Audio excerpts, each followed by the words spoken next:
വ്യക്തമായിട്ട് ചുമരിലും മതിലിലും ഒന്നും തന്നെ തട്ടാതെ വിദഗ്ധമായ രീതിയിൽ അവനത് മാനേജ് ചെയ്തുകൊണ്ടിരിക്കുന്നു.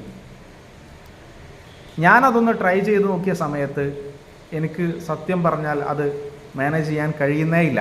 അവിടെ ഇവിടെയൊക്കെ തട്ടുക, തിരിക്കാൻ കഴിയുന്നില്ല. ഞാൻ വീണ്ടും അവൻ്റെ കൈ കൊടുത്തപ്പോൾ അവൻ ആദ്യം ചെയ്തതിനേക്കാൾ നല്ല രീതിയിൽ പെർഫോം ചെയ്തുകൊണ്ട് അത് ഓടിക്കുകയും അതുകൊണ്ട് മണ്ണ് വാരുകയും ഒക്കെ ചെയ്തുകൊണ്ട് അത്ഭുതപ്പെടുത്തുന്ന രീതിയിൽ പ്രവർത്തിക്കുകയുണ്ടായി. നമ്മുടെ കുട്ടികളൊക്കെ ഓരോരുത്തരും വ്യത്യസ്തമായ കഴിവുകളുള്ളവരാണ് എന്ന് നമ്മൾ എന്നാണ് മനസ്സിലാക്കുന്നത്?